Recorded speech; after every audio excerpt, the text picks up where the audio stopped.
Alright, what is going on YouTube? And today we got a brand new Quickscoping for Christ episode. We have a lot of content or clips to really display in here. I've been playing a mixture of Modern Warfare 3, the new one of course, and Advanced Warfare. And more on that in a little bit. We're going to start with a reading from Matthew 25, more specifically Matthew 25 verse 14 to 30. Matthew was one of Jesus' 12 disciples, and Matthew is the first book of the New Testament. It tells mostly of an account of Jesus during his lifetime on earth, and the reading we will be following today is the reading called Jesus Tells the Parable of the Loan Money, or more commonly known as the Parable of the Talents. A little prerequisite knowledge or context is that Jesus was talking about the end times and how nobody was going to know except for God the Father when the end times were going to be happening, not even the angels in heaven, and that many people are going to be unprepared for the end times. So that knowledge can help you in understanding and interpreting this verse a little more, because when I was younger, I definitely misinterpreted this parable.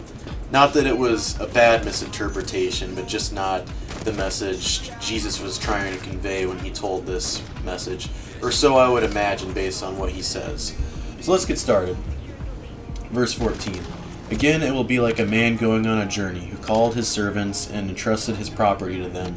To one he gave 5 talents of money, to another 2 talents, and to another 1 talent, each according to his ability. Then he went on his journey. The man who had received the 5 talents went at once and put his money to work and gained 5 more. So also the one with 2 talents gained 2 more. But the man who had received the 1 talent went off, dug a hole in the ground, and hid his master's money. After a long time the master of those servants returned and settled accounts with them. The man who had received the 5 talents brought the other 5. Master, he said, you entrusted me with 5 talents. See, I have gained 5 more. His master replied, Well done, good and faithful servant. You have been faithful with a few things. I will put you in charge of many things. Come and share your master's happiness. So the man with 2 talents also came. Master, he said, you entrusted me with 2 talents. See, I have gained 2 more. His master replied, Well done, good and faithful servant. You have been faithful with a few things. I will put you in charge of many things. Come and share your master's happiness. Then the man who had received the 1 talent came. Master, he said, I knew that you are a hard man. Or in some translations, this says harsh man. Oh my gosh, they're all in here. Just a little side note. Harvesting where you have not sown, and gathering where you have not scattered seed. So I was afraid and went out and hid your talents in the ground. See, here's what belongs to you.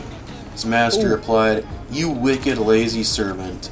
So you knew that I harvest where I have not sown, and gather where I have not scattered seed. Well then, you should have put my money on deposit with the bankers, so that when I returned, I would have received it back with interest. Take the talent from him and give it to the one who has the 10 talents. For everyone who has will be given more, and he will have an abundance. Whoever does not have, even what he has will be taken from him. And throw that worthless servant outside into the darkness, where there will be weeping and gnashing of teeth. So for those who don't know, parable is a story that Jesus told in the Bible that has a message like kind of separate and derived from the verse's context. Kind of like a fable or a folk's tale told by Jesus to convey a message. And a talent was a coin that was worth more than $1,000. Or I don't know if it was a coin, it was just a measurement of money. My Bible says a talent was worth more than $1,000. But when I was little, I thought that they called this form of currency a talent because it literally meant your talents, like as a person, what you were good at. So people who were good at something, like say like a tall person who didn't do sports, or like a good-looking person that didn't, do acting or modeling, or a smart person that didn't get good grades or didn't try in school and go on to become like smart people, whatever. I thought that this verse was saying that they were like the man with one talent. No, I almost... And that they were, you know, they wasted what God had given them, their literal talent. I was like, thinking that was the message here. And I think there's some truth to that, but upon given the context, I think that Jesus is talking about faith and your knowledge of Him. In the previous verses or chapters, Jesus is talking about the end times and how people aren't going to be ready, or many people won't be. The parable of the 10 virgins, where there were 10 virgins who had lamps, and 5 of them were wise and brought oil, so their oil didn't go out by the time the bridegroom got there. While the other 10 ran out of oil, their lamps didn't burn. They had to go to the store to get oil, and when they returned, the doors to the wedding banquet were already shut.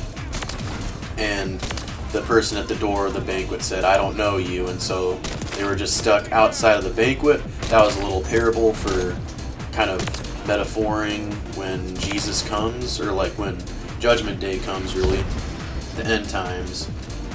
But I think with this parable, the talents really comes down to is using the best of what God has given us in every sense of the word, every sense of the phrase, be it your faith, expanding your own faith, your knowledge of God, telling other people about God, so not hiding that knowledge of His love for us and knowledge of your redemption, not, you know, hiding it and keeping it to yourself. And then literally your talents too, what you're good at, because as we've talked about before on this series, QUICKSCOPING for Christ, we do use our gifts and abilities to glorify God. That is one of the best ways that we can as humans, representing God through what we do and doing everything to the best of our abilities to glorify Him anyway. The last servant had kind of a negative attitude towards God, and he thought only of himself, whereas the first two were very selfless and lived their lives trying to expand their master's property and wealth. And I think the verse is really talking about that quite a bit. Again, be it knowledge of God, your own faith. And when I say your own faith, I mean everybody has like some internal knowledge or wonderment, I guess, of God, and you can either try to push that down or rationalize that feeling, or you can really explore it and try to expand on your own faith. And there's telling other people about God, and then also using your own talents. What is your best toolkit, your stats? How can you apply those to give glory to God and also just be the best version of yourself? So thank you guys for listening. I hope that resonates with you. Now, on to a little bit of Modern Warfare 3. I have just been in love with this game. I can't stop playing. Well, I can't stop playing it.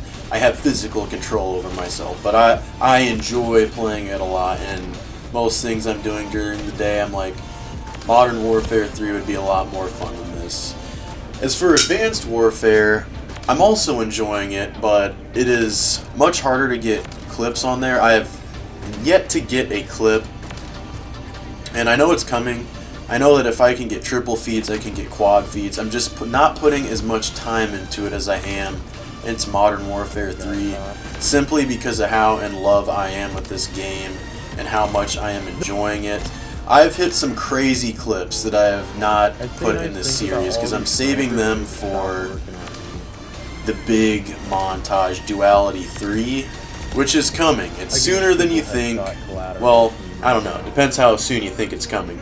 But it is coming relatively soon, within the next couple months. I'm very, very excited for it, and I'm saving a lot of clips for that. That being said, I have a lot of extra clips I know that will be too vast in number to include all of them in Duality 3, so I'll probably be making another montage. I'll probably make a third I Want to Neef montage, and I'll also be including some clips in the QUICKSCOPING for Christ series, This series started off as a place where I put a lot of my extra clips, but now it's just becoming a place where I'm putting many clips. And by extra clips I mean my like ones that are triple feeds or chokes or funny moments, crazy little happenings on COD. My goal upon owning this game, Modern Warfare 3, was to get a clip of some kind with every sniper in the game. And I have already done that, and I've also gotten a clip with some of the marksman rifles, the CAR, the Mini R700, and the SAB. But I am going for a better SAB clip, because I know that gun's pretty crazy, and I do have the capability of getting a better one. And I'm also going for a clip with the longbow, and by clip with the longbow, I mean a clip with the longbow. I want to hit something crazy because I know what a crazy weapon it is. And then I'll probably go for a straight up quad feed with only the Karak, and a straight up quad feed with only the inhibitor, the KV inhibitor, because right now I don't have one with just them. Like, I only have swap clips with those two weapons. But yeah, thank you guys so much for watching. I hope you guys enjoyed this video, and God bless you. Peace out. I will see you next time.